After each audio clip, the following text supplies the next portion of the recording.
Problem number एक आहे x company limited and Y company limited have agreed to and to call Z company.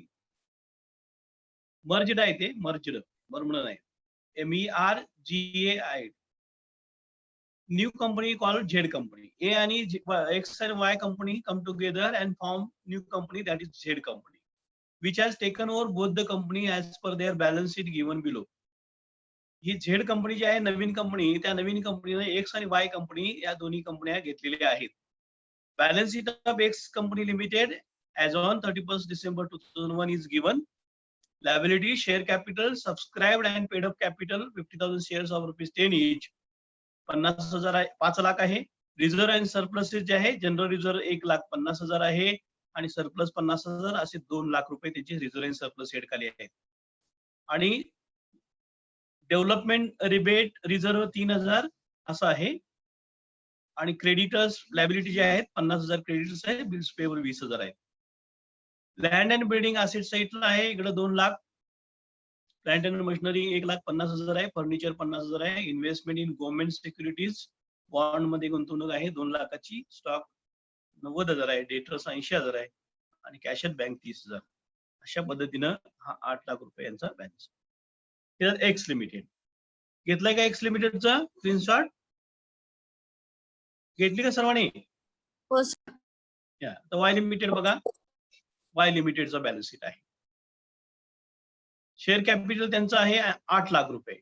त्यांचाही जो general reserve surplus आहे 4 लाखाचा. Secured loan आहे 1,50,000. Unsecured loan 50,000 आहे. क्रेडिटर 6 लाख आहे.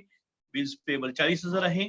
आणि land and building, plant and machinery, patents आहे, फर्निचर आहे, इन्व्हेस्टमेंट इन सिक्युरिटीज आहे, स्टॉक डेटर्स आणि कॅश ॲट बँक यांचा 15 लाख रुपये त्यांची. आता इकडे लक्ष द्या सर्वांनी. ऍडजस्टमेंट देतो मी तुम्हाला. ऍडजस्टमेंट काय दिलेत बघा. 1-2 मिनिटं ऍडजस्टमेंट देतो.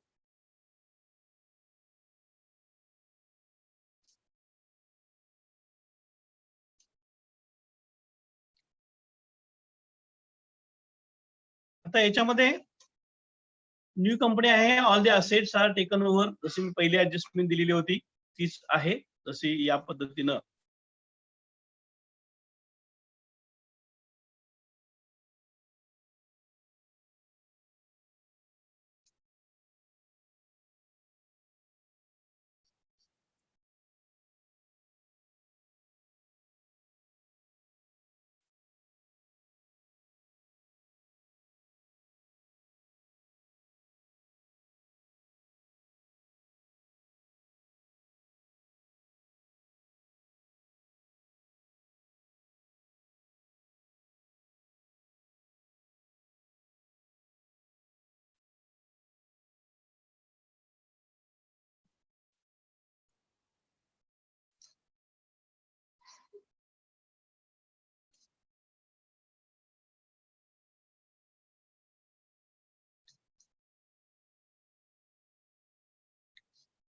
adjustment लिहिलं आहे बघा. Y limited is taken over all the assets and liabilities of X limited and Y Z limited आहे. झेड लिमिटेड आहे. एक्स वाय लिमिटेड ओल्ड आहे.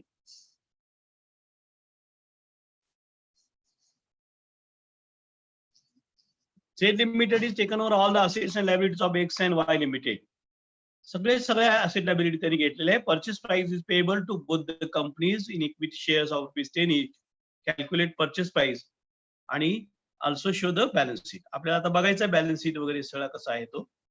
सर्वांना माहिती आहे का आपण नेट असेट पद्धतीने ही पर्चेस प्राइस काढायची आहे. नेट असेट पर्चेस पद्धतीनं ज्यावेळेला आपण पर्चेस प्राइस काढतो त्यावेळेला पहिल्यांदा त्या दोन्हींची पर्चेस प्राइस आपण करत असताना बघायचं आहे की ह्याची पर्चेस प्राइस कशी काढावी लागेल. जसं मी तुम्हाला गेल्या प्रॉब्लेम मध्ये दिलेली होती पर्चेस प्राइस, सेम त्याच पद्धतीनं पर्चेस प्राइस घ्यायची आहे. त्यामुळे ही स्लाइड घेतो तुम्हाला.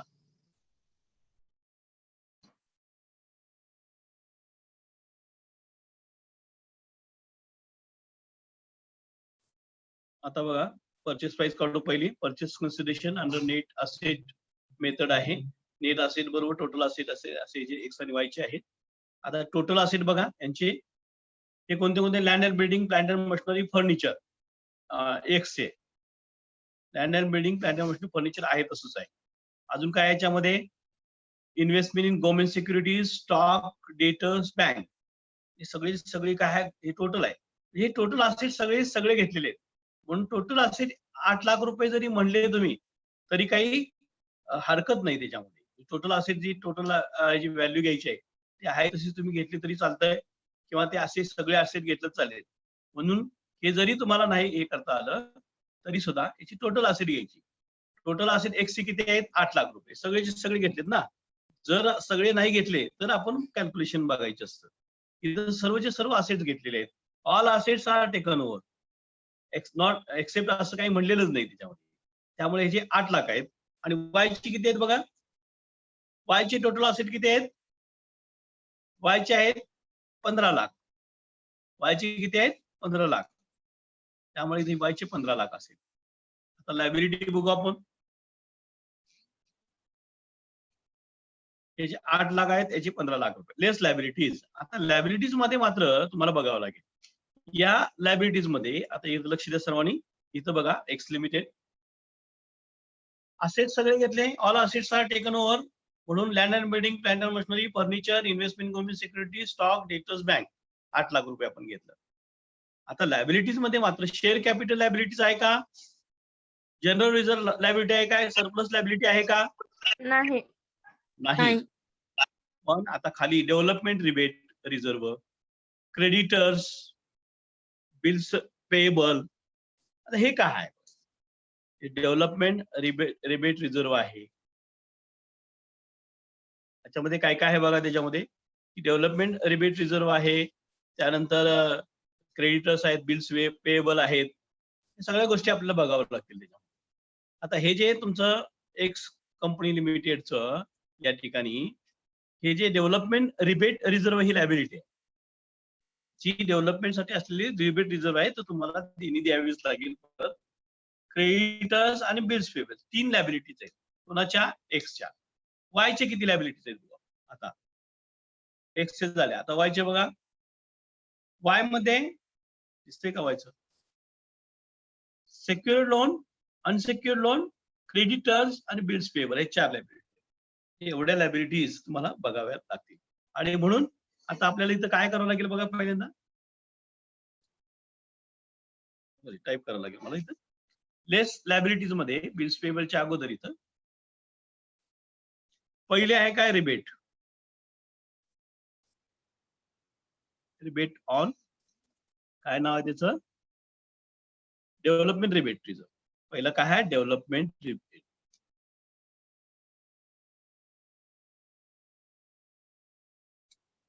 Rebate reserve.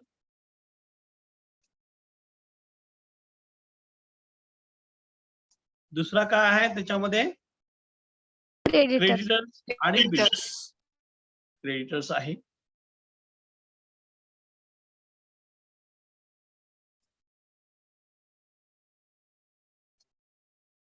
आणि बिल्स पेएबल आहे.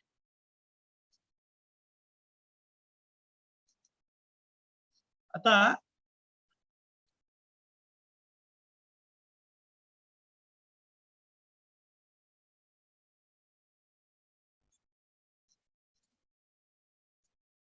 एक लक्ष द्या. डेव्हलपमेंट रिबेट रिझर्व्ह किती आहे? 30,000. 30,000 आहे. म्हणजे हा 30,000. त्यानंतर क्रेडिटर्स किती आहेत? 50,000. 50,000. आणि बिल्स पेएबल किती आहेत? 20,000. 20,000.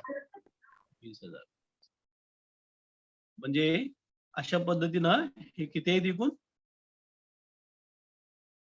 1 लाख. 1 लाख. रुपये. आता development rebate, creditors, bills payable. इकडे बघा तुमच्या त्या वायच्या याच्यामध्ये बघा काय काय? सेक्युअर्ड लोन, अनसेक्युअर्ड लोन 2 आहे त्याच्यामध्ये आणि क्रेडिटर्स, बिल्स पेएबल. जे सेक्युअर्ड आणि अनसेक्युअर्ड लोन हे 2 आयटम त्याच्यामध्ये होतील वाढलेले. सेक्युअर्ड लोन तारण दिलेलं कर्ज आणि unsecured loan.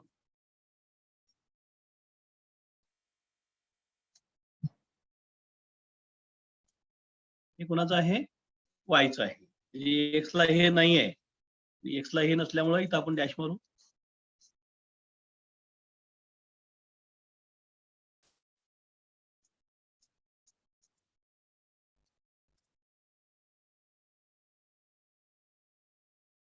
एक्सला secured unsecured loan नाहीये. आता इकडे बघा, इथं डेव्हलपमेंट रिबेट नाही याला, बरोबर ना? व्हायचं नाही ना डेव्हलपमेंट रिबेट? नाही. सेक्युअर्ड लोन किती आहे बघा? 1,50,000. 1,50,000. 1,50,000 हे सेक्युअर्ड लोन आहे.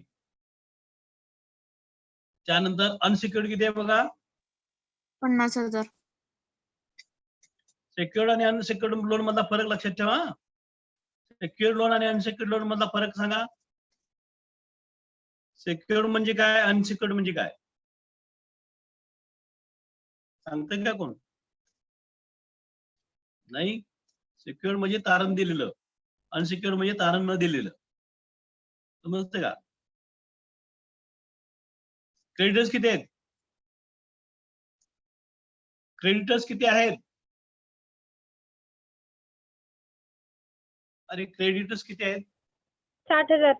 60,000 आहेत. आणि 8,000.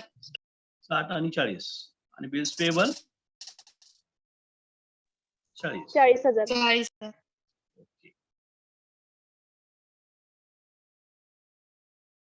एक लक्षात सर्वांनी येतं. अशा पद्धतीनं परचेस प्राइस तुम्हाला काढता आली पाहिजे. पहिल्यांदा त्याची टोटल बघा. आता इथं याची 1,00,000 झाली, म्हणजे हे टोटल याची मायनस 1.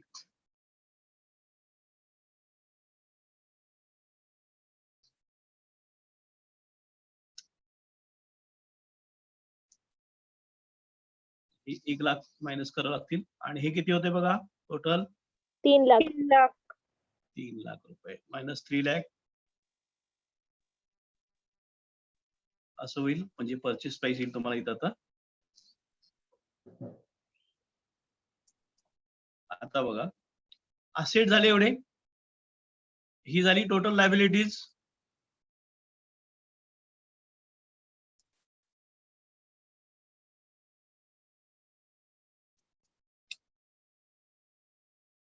Total liabilities.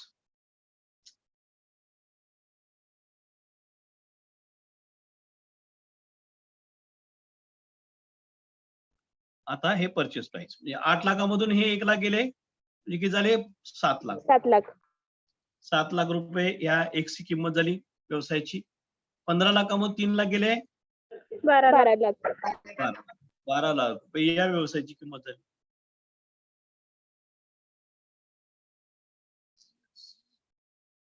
आता लक्षात, इश्यू ऑफ शेअर्स 10 आहेत. म्हणजे इथं किती शेअर्स येतील सांगा? एक्सला किती शेअर्स इश्यू केले जातील? कोण सांगतंय? किती शेअर्स विक्री करायचे, किती शेअर दिले जातील एक्सला जेड कंपनीमध्ये? 7,00,000. 70,000 share. 70,000 share. 70,000 equity shares of ₹10 each. आणि याला किती दिले जातील?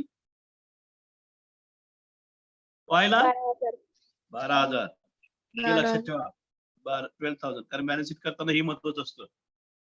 अशा पद्धतीनं ही काय होईल? तुमची परचेस प्राइस होईल. समजते का सर्वांना?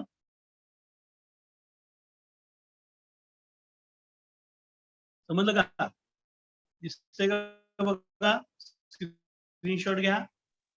याची परचेस प्राइस नीट असेल तर होईल.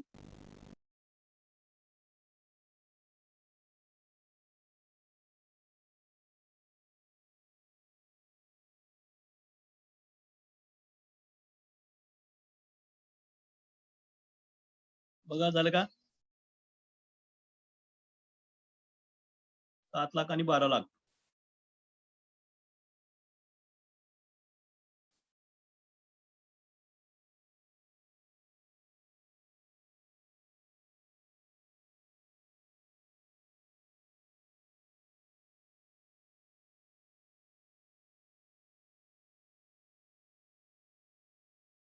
झालं का?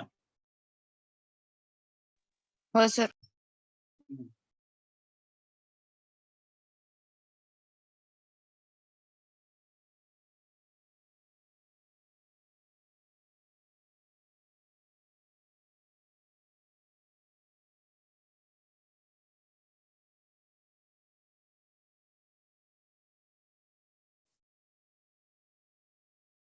यस.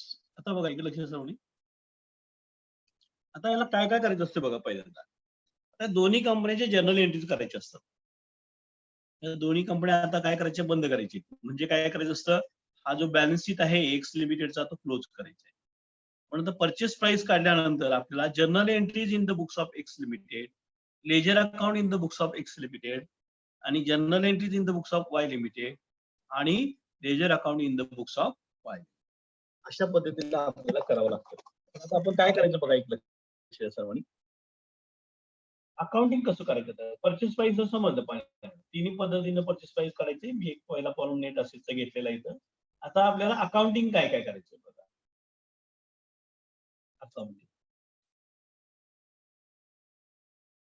अकाउंटिंग मध्ये पहिल्यांदा journal entries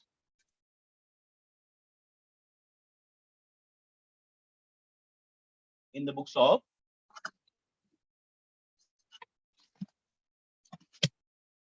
journal entries in the books of, दिसते का सर्वांना? हो सर. X limited. एक्स लिमिटेडच्या याच्यामध्ये जर्नल एंट्रीज. लेजर अकाउंट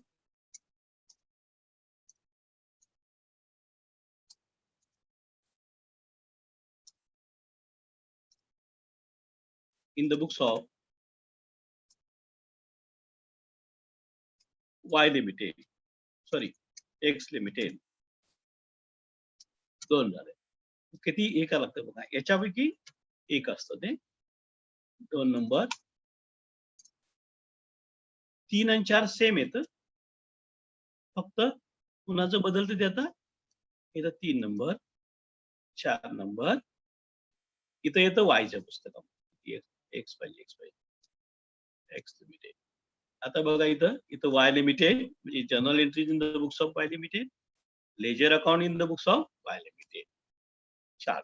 आता 5 number, opening entries of entries in the books of Z limited, new company limited. and 6 नंबरला balance sheet after amalgamation. Balance sheet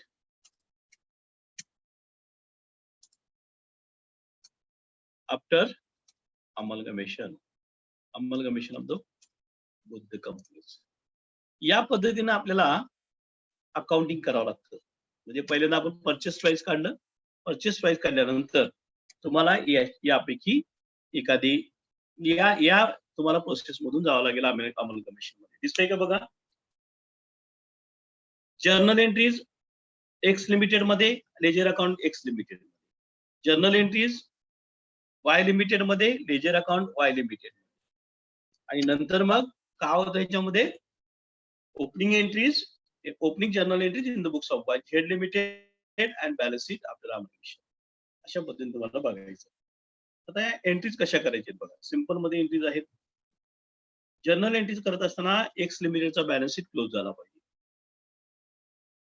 नंतर त्या जर्नल एंट्रीच्या आधारे तुम्हाला लेजर अकाउंट करता येईल. हे बघायचं आपल्याला. आता बघा एक लक्ष द्या सर्वांनी. पहिल्यांदा आपण जर्नल एंट्री घेऊ. Journal entries in the books of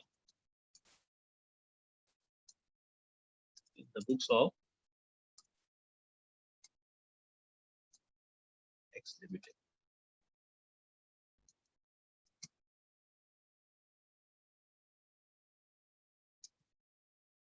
journal entries घ्यायच्या.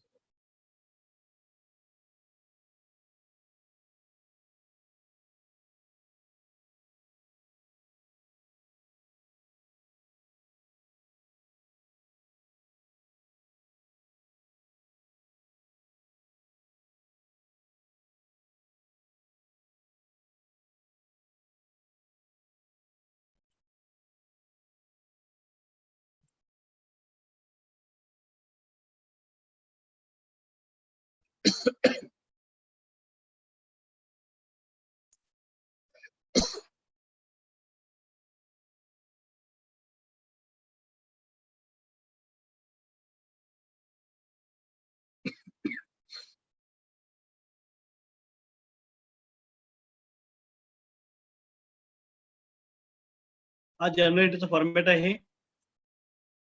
डेट असेल, पर्टिक्युलर असेल,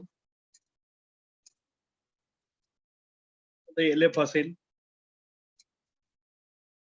रुपीज आणि rupees, debit rupees, debit credit rupees काय असेल फॉर्मॅट आहे.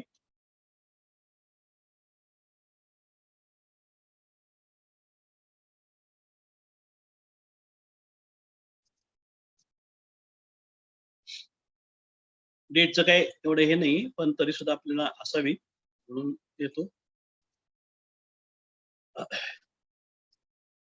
तर जर्नल एंट्रीज बघा इथं. समजा पहिली जर्नल एंट्रीज आहे, 1 नंबरची तारीख काही माहित नाही आपल्याला. जर्नल एंट्रीज करत असताना बिझनेस परचेस अकाउंट डेबिट,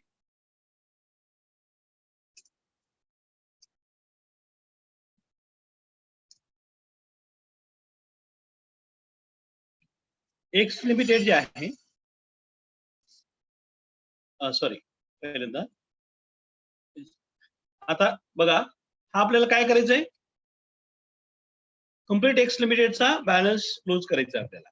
म्हणजे काय इथं की सगळे असेट्स हे दिले गेले. रिअलायझेशन अकाउंट,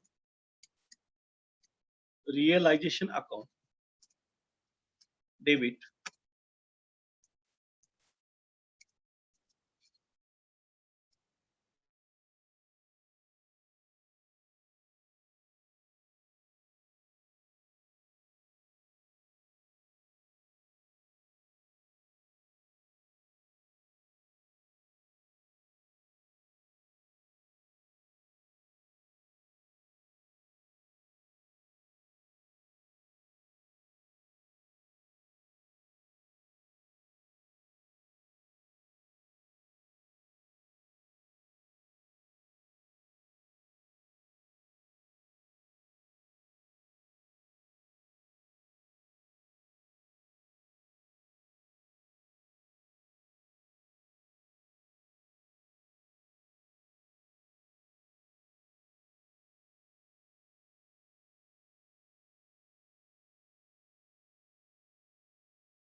येते का आवाज? आवाज येतो का? हो सर. हा, जर्नल एंट्रीज करत असताना काय करायचं बघा, लक्ष द्या सर्वांनी. पहिल्यांदा समजा आता आपण कुणाच्या पुस्तकामध्ये एंट्रीज करतो आहोत, कुणाच्या जर्नल एंट्रीज कुणाच्या चालू आहे, एक्स लिमिटेड. एक्स लिमिटेडच्या पुस्तकामध्ये जर्नल एंट्रीज सुरू आहे, बरोबर आहे ना? कळते का? हो सर. तर आता काय करायचं, जेवढे असेट्स घेतलेले असतील, land and building account, plant and machinery account, furniture असेल, इन्व्हेस्टमेंट इन गव्हर्नमेंट सिक्युरिटीज आहे, स्टॉक आहे, डेटर्स आहे, बँक, सगळं घेतलं. यातलं काय घेतलं नाही असं नाही. जर घेतलं नाही तर घ्यायचं नसतं. म्हणजे एक्स कंपनी लिमिटेडचे सगळे असेट घेतल्यानंतर हे असेट सगळे झिरो होतील. म्हणजे हे असेट सगळे डेबिट टाकायचे. कुठल्या याला, रिअलायझेशनला. रिअलायझेशन म्हणजे आपण जसं विक्री करतो तसं ते ट्रान्सफर केले. सगळे असेट्स तुम्ही रिअलायझेशनला ट्रान्सफर केले, आणि म्हणून मग आपल्याला काय करावं लागेल, आता पहिली एंट्री करत असताना हे realisation account debit to sundry assets, all assets. नावं सुद्धा लिहिलं तर चालतंय बरं का, to land and building, to furniture, to plant and machinery, हे सगळं लिहिलं तरी चालतंय. एकूण किती रुपये आहेत, असेट टोटल किती आहे, 8 लाख रुपये. 8 आहेत ना? 8च आहेत ना? हा. झाली एंट्री. ही अशा पद्धतीनं ही पहिली एंट्री होईल, याचं नॅरेशन होईल. सर आम्हाला दिसत नाही.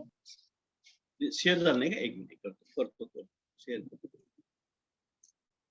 शेअर करतो 1-2 मिनिटं.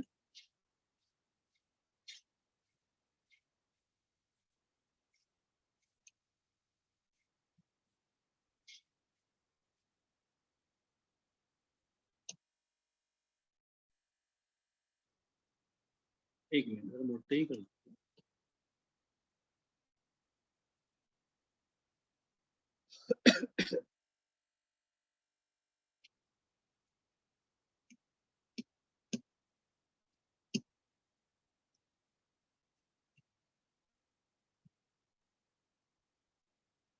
हा, एक लक्ष द्या सर्वांनी. शेअर करतो मी. शेअर झालं नसेल. अरे एक मिनिट जरा मीटिंग हे झाली.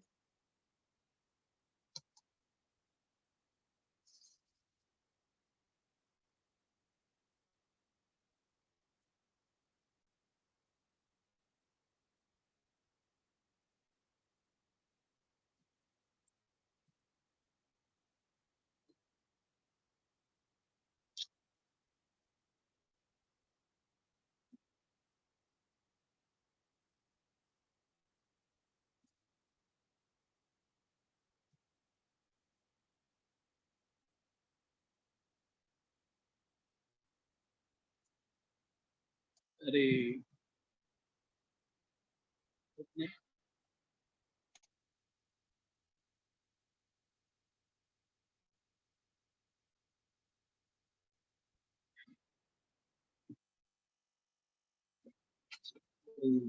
प्रॉब्लेम आहे थोडंसं.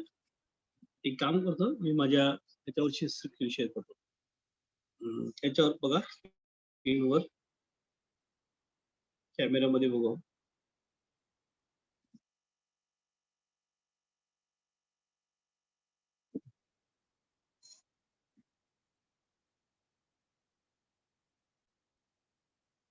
अरे हा, आता दिसतंय का बघा? दिसतंय का? स्पष्ट हा, आता एक लक्ष द्या सर सर्वांनी. क्लिअर नाही दिसत. नाही, आता कसं माझं नेट बंद पडलंय तिथं लॅपटॉपचं. कनेक्टिव्हिटी गेलेली आहे त्याची. थोडीशी कनेक्टिव्हिटी गेली त्याची. आपलं न मला नवीन करावं लागेल.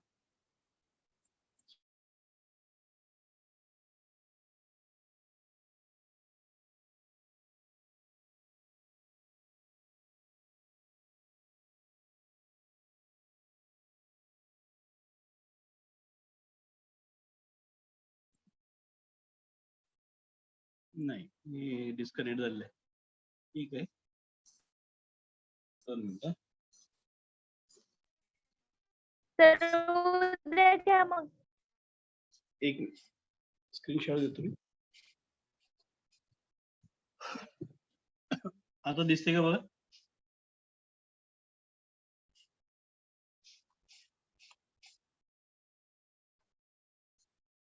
आता दिसते का? क्लिअर दिसते नाही का? सर. नाही दिसत. ओके. आता